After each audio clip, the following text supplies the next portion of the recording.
James, honey, did something happen to you? Are you confusing me with someone else? You were always so forgetful. A lot of people have asked me about my favorite game of all time ever since I started this video game project, and although I feel a little sheepishly about it, there's always one title that just springs to mind whenever anybody asks. Whenever the words favorite and game come into a sentence together, yep, Silent Hill 2. Yeah, I've accepted that it's almost always that game that people smile and nod at and say, yeah, I think I've heard of that, it's supposed to be pretty cool. And yeah, if I had my way, every gamer would experience this game at some point in their lives due to its tremendous strengths in the areas that matter so much to a game but don't always get a spotlight role. Or even cast. It's got interesting multi-sided stories, a subtle but very effective score, and an atmosphere that's frankly more unsettling than a white van parked right outside your house. It's all just present enough to affect you, creeping about in the back of your brain and drawing out your anticipation without needing to resort to, oh god, what is that? Jumping out scares or arbitrary carnage. Rawr, look, it's a guy melting, what? Mostly unexplored video game area 1. Our wimpy protagonist, James Sunderland. He's nothing like Army vet Alex Shepard of Homecoming or sassy teenage Heather Mason from Silent Hill 3. James is a man who's lost everything important in his life. He goes to Silent Hill after receiving a letter from his dead wife saying, yo, let's meet up in that place with the fog. And from the start, it doesn't seem like James is all that unusual either. He's actually pretty nice. He goes from talking a hot basket case chick out of suicide and gently cooing a fat guy vomiting in an old apartment. Really, his worst starting points are that he smashes into doors and lets grade schoolers walk all over him. But gradually, the crazy juices inside start leaking out and the player begins to realize that all these wackos he's encountering in the town are right on par with Senor Sunderland himself. Silent Hill 2 is a really nice example of an unreliable narrator, and you don't see that often in a video game. You're always right there with him, cheering him on and helping him succeed, but you always sorta know that there's something wrong with him. Okay, example, if Henry Townsend saw a couple of six-packs, he'd probably say, that's beer. But James isn't the type to just leave it at that. I remember being in a sleazy bar once, seeing a stack of beer cans and making James interact with them. That prompted a huge white paragraph of text saying, that's beer. But I don't need a drink right now. It's not that I don't like to drink. I mean, I drink all the time. I fucking love drinking. You know, to deal with the pain. The pain of losing my wife. Mary. Mary. Mary. Have I told you about Mary? She died 3 years ago. It was terrible. She got so sick, there was nothing I could do. I just feel so guilty. That's why I drink. But oh god, what's the point? It never helps anyway.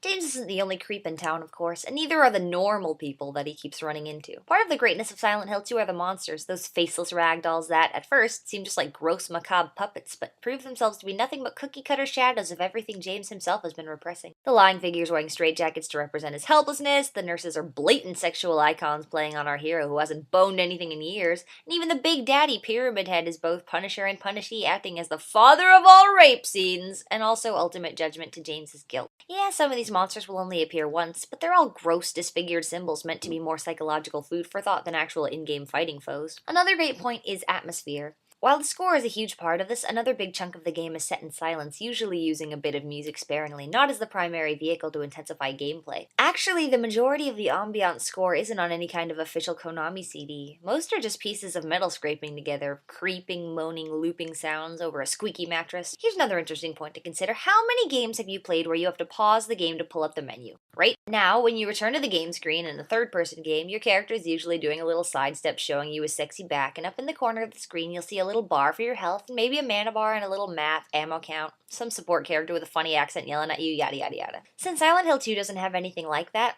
at first you might think, wait, no health bar? No mana bar? No map? What the hell is going to be on the screen? Well, it's just James. I know, but it makes perfect sense, really. A health bar, stamina meter, or ammo count, or minimap will constantly be reminding you, well, hello. You just got acid sprayed all over your face. Did you notice the green bar went down? Maybe you should have a health drink or something. Don't forget you're playing a game right now. Are you unimmersed yet? When all you can see is a cold, foggy street and a back full of James, Silent Hill 2 really begins to feel less like a game and more like your own crazy adventure. The whole point isn't for you to be scalping monsters with a machete and gulping down power bars whenever an abstract daddy sucks you into its face vagina. It's a hectic environment through the eyes of a frightened wimp. That's why your first choice is a wooden plank pulled hastily off of a fence second before your first first battle. Immediate reminders of the basic elements of traditional gameplay can only take away from that feeling that's so essential to survival horror. Just don't forget to bring up your menu every once in a while and suck down a health drink when your little screen is in the red and you'll be fine. But of course, there's the gameplay. The button control playability aspect of Silent Hill 2 is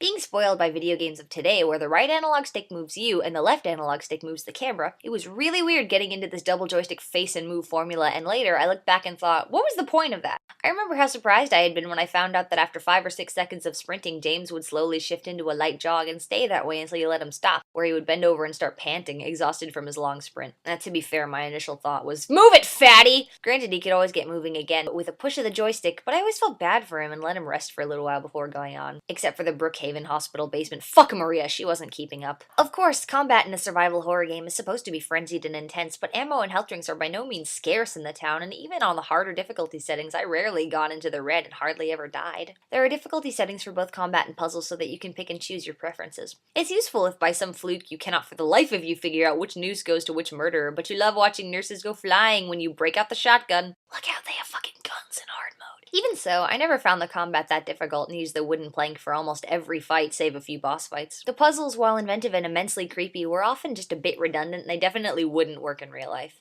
Many were pretty ridiculous, like melting wax and sticking a horseshoe into it to make a door handle, or having to find wire cutters while in the possession of an enormous 80-pound knife. All in all, though, Silent Hill is incredible. I don't claim to be an expert, but I've played my fair share and loved it since my first playthrough many, many years ago. The characters all have many sides, and none are initially as they seem. The atmosphere is oppressive, gradual, and so chilling that you're gonna look over your shoulder every few minutes forever. Pretty much nothing is gonna jump out and scare you though, so fans of shock fright games might not find the same joys in it that I do. Fans of elaborate and psychologically probing stories will be enveloped in the game like James into flesh lips.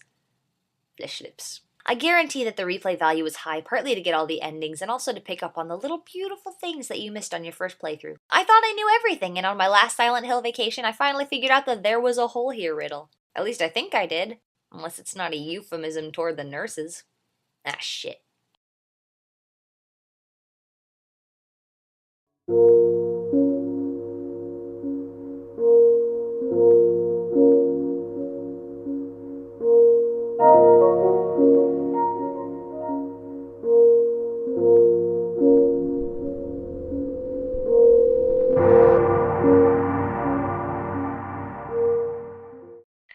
Jackson, did you know we are running low on fuel? Please come back to chopper as we need to be going now.